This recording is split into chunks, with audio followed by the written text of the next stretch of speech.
Comment trouver ses limites personnelles? Comment savoir ce qui nous correspond de ce qui nous correspond pas? Comment savoir ce qui est acceptable dans une situation quelle qu'elle soit de ce qui n'est pas acceptable? Comment trouver cette justesse, cet équilibre dans lequel on se sent bien et comment ne pas dépasser cet équilibre pour éviter de souffrir ou d'aller dans des directions qui ne nous conviennent pas? C'est la question à laquelle on va répondre aujourd'hui, une question de Tara.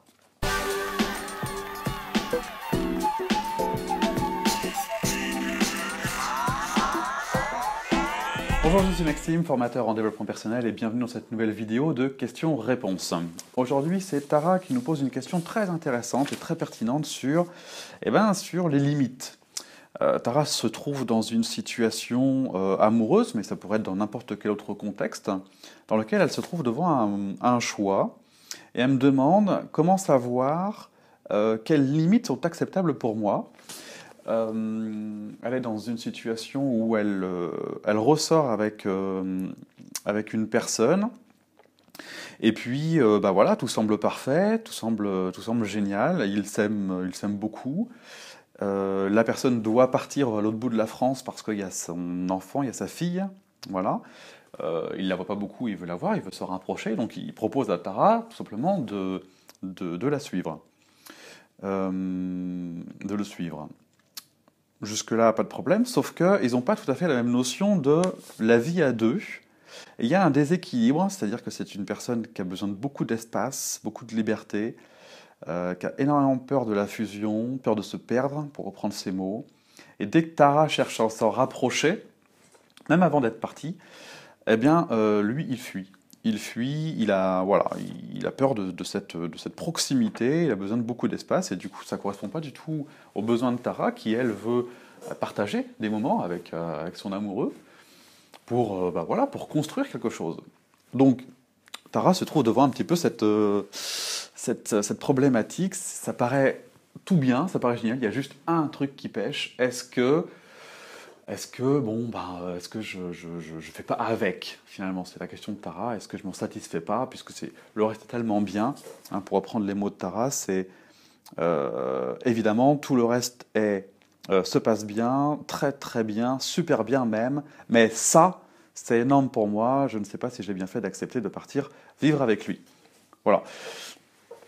Et dans le texte de Tara, il y a beaucoup d'arguments, ce qui me fait dire que Tara a déjà toutes ces réponses, hein, des choses comme, voilà, il a peur de se perdre, il a peur de la fusion, il m'évite beaucoup, moi j'aurais aimé passer du temps avec lui, je me demande si nous avons vraiment le désir de vivre la même vie de couple, lui et moi, je ne sais pas si je serais à même de supporter une telle situation. Aujourd'hui, je me sens dans le flou. Selon lui, ce que je souhaite vivre serait trop fusionnel. Si je suis en couple, c'est pour passer du temps dans le moment présent. Je me sens perdu. Dès que je tente de me rapprocher de lui, il me fuit. Je ne vois pas comment ça pourrait bien se passer vu comment c'est parti. Voilà. Bon.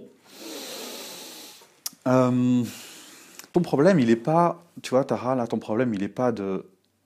Je veux dire, t'as toutes les infos, tu les as à l'intérieur de toi même, hein, tu les ressens. Ton problème, il est, à cette époque-là, à ce moment-là, c'est que ça semblait tellement génial, c'est quelque chose dont tu avais envie, et là, la forme se présente à toi, dans lequel il y a un espoir, euh, le potentiel serait là de construire une vie de famille avec quelqu'un, avec un couple.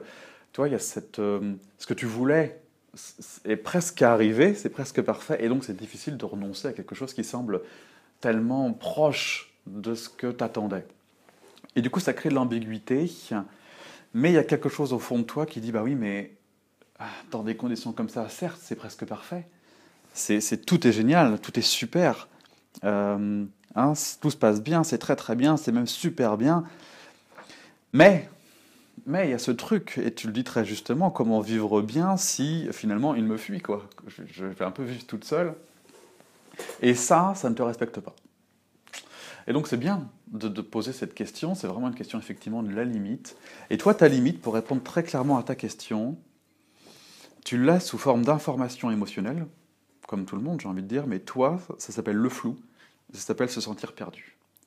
Ça, Quand tu ressens ça, tu sais que tu touches ta limite. Ta limite personnelle, elle est ici, dans cette sensation de flou et de perdu. C'est flou, je me sens perdu. Voilà, aujourd'hui je me sens dans le flou, et tu dis quelque part ailleurs, je suis perdu. Quand tu es là-dedans, dans ces états internes-là, c'est ton signal à toi pour te dire qu'il y a quelque chose qui ne te respecte plus, qui ne te respecte pas. Et c'est à ce moment-là que tu peux dire stop, que tu peux voilà, reposer les choses, discuter de tout ça, et c'est ce que tu as déjà fait. Tu es capable en plus, toi tu l'as dit, hein, que tu es capable d'être heureuse toute seule puisque tu as cheminé et que tu n'es plus dans cette fusion justement dans laquelle tu as pu être auparavant. Euh, donc tu vois, voilà, comment savoir, pour répondre à ta question clairement, comment savoir quelles limites sont acceptables ou pas acceptables? Eh ben, la limite, elle n'est pas dans ce qu'il te propose. La limite, c'est les fameuses essences. C'est comment moi je me sens dans une relation. Et c'est ça ta limite. Elle n'est pas factuelle, elle n'est pas dans les faits. Elle n'est pas dans il fait ça, est-ce que c'est acceptable ou pas? Non, c'est pas dans il fait, parce que là on tombe dans le reproche, on tombe dans j'attends de l'autre quelque chose, et si j'ai ce quelque chose, j'y vais. C'est pas vraiment ça, parce que ça c'est plus une réponse à des besoins, même s'il y a ça aussi dans le couple, mais ce à quoi il faut vraiment que tu t'attardes, c'est à ta limite de tes essences. Qu'est-ce qui est essentiel pour toi de ressentir dans une relation amoureuse? Et toi, tu as besoin de l'inverse du flou, et tu as besoin de l'inverse d'être perdu. Tu as besoin de clarté, tu as besoin que ce soit clair, tu as besoin d'évidence, tu as besoin que ce soit fluide. Et l'inverse de perdu, tu as besoin d'être en confiance, de te sentir sereine, tu as besoin d'évidence également, tu vois. Et quand tu es là-dedans, tu es aligné, et du coup ça se passe de commentaires. C'est-à-dire que, bah oui, je veux dire, ça te parle, ça te fait plaisir, tu t'en sens capable, toi tu es aligné sur tes trois centres, et du coup tu peux y aller. Là, il y a un déséquilibre, et c'est ça ta limite. Ta limite à l'intérieur de toi, ton indicateur, ton intuition. Voilà. Et en plus, en termes de faits, en termes d'arguments, bon, ça manque pas. Voilà. Si tu vas au-delà de ça, on tombe effectivement dans la souffrance, puisque tu ne te respectes pas, tu dis oui à quelque chose qui ne te convient pas pleinement. Alors peut-être que c'est l'autre de beaucoup de personnes hein, qui se disent oui, mais bon, faut pas rêver. Si c'était parfait, ça se saurait. Et puis il faut se contenter de ce qu'on a. Et puis un couple, de toute façon, c'est dur. Et puis bon, peut-être, mais en même temps, ces mêmes gens qui disent ça souffrent également beaucoup. Donc je suis pas convaincu que ce soit la bonne option. Je sais par contre que plus on se rapproche de soi-même, plus on va à son écoute et plus on tombe dans des relations qui nous respectent, qui sont respectueuses, qui sont belles et qui sont grandissantes, des belles relations croissantes. Et c'est vraiment ce que je t'invite à faire. Ça t'oblige à ancrer en toi la croyance que c'est possible, la croyance que tu mérites le meilleur, pas le meilleur comparativement à quelque chose, mais le meilleur par rapport à toi-même. Est-ce que c'est possible que dans une relation, toutes tes essences soient au vert? Est-ce que c'est possible dans une relation que toutes tes essences soient respectées? Ton besoin d'écoute, de respect, de fluidité, d'évidence, écouter tes intuitions, respecter tes besoins, la fluidité à l'intérieur de ton corps. Tu vois, et quand tu es là-dedans, ça se passe de commentaires. Tu vois. Et si tu n'as pas ça, c'est que soit c'est modifiable, hein, on ne dit pas qu'il faut jeter le bébé avec l'eau du bain, on dit que ça peut être discutable et tout, mais ça tu l'as déjà fait. Donc à un moment donné, voilà, je serais vraiment curieux d'avoir ton feedback parce que c'est une question que tu as déjà posée depuis un moment, donc tu as déjà pris cette décision à l'heure où on parle, donc de savoir, quel que soit le choix que tu aies fait, de toute façon ce sera les bons choix, hein, puisque parfois on a besoin d'expérimenter. Des fois quand on ne sait pas, quand on n'arrive pas à écouter notre intuition profonde, on expérimente malgré tout, même si on n'est pas sûr, parce qu'on n'est pas assez aligné et que l'évidence n'est pas suffisante. Donc on essaye, et on a besoin d'expérimenter, on a besoin d'essayer.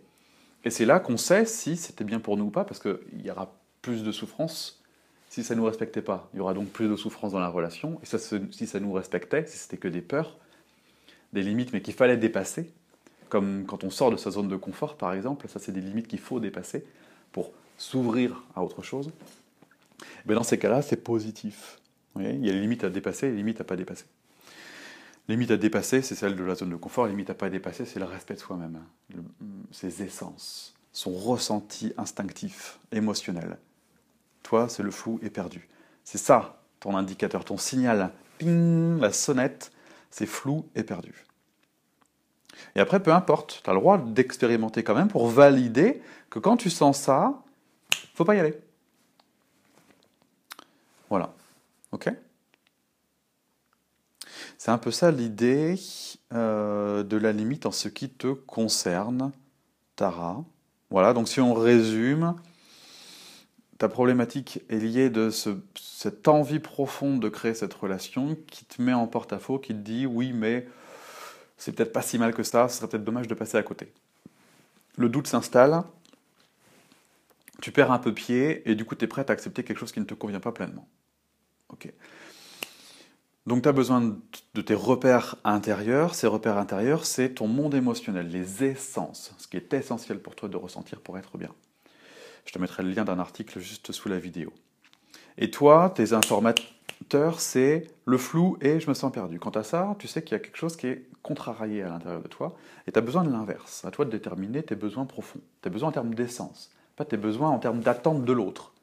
Tes besoins en termes d'essence. Comment toi, tu te sens dans la relation.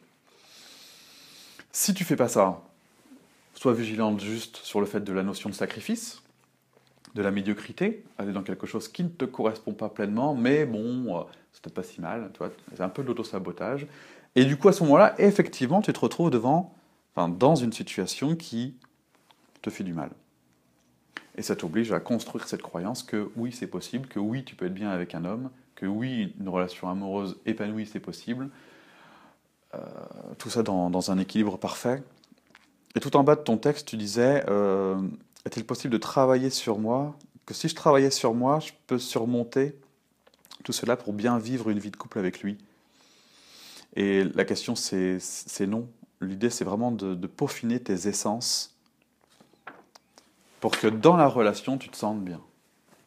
Voilà. Et non pas te formater à quelque chose. C'est comme essayer une paire de chaussures qui est trop petite et te dire oui, mais bon, si tous les jours je mets mon pied dans un étau, ça va bien finir par passer. Et pas forcément. Voilà, ça peut faire. Enfin, je ne dis pas que tu n'arriveras pas à la mettre la chaussure, mais il y a peut-être des moyens plus faciles, comme par exemple de prendre la pointure au-dessus. Voilà. Ok? Voilà, Tara, pour ta question, j'espère qu'elle pourra t'éclairer, t'apporter plus de lumière pour, euh, pour mieux t'orienter, que ce soit dans cette expérience-là ou dans une autre. Voilà. Merci à tous d'avoir suivi cette vidéo. N'hésitez pas à télécharger mon livre qui développe les idées du développement personnel et du bonheur, ou suivre la visite guidée sur un mois pour apprendre voilà, les fondamentaux du bonheur et d'une vie heureuse, pleine de sens et épanouissante. Merci beaucoup. Si vous avez des questions, n'hésitez pas à les poser également sous la vidéo. Je mettrai le lien pour que vous puissiez m'écrire et que je puisse vous répondre sous le même format. En attendant, je vous souhaite une excellente journée et je vous dis à très bientôt. Au revoir.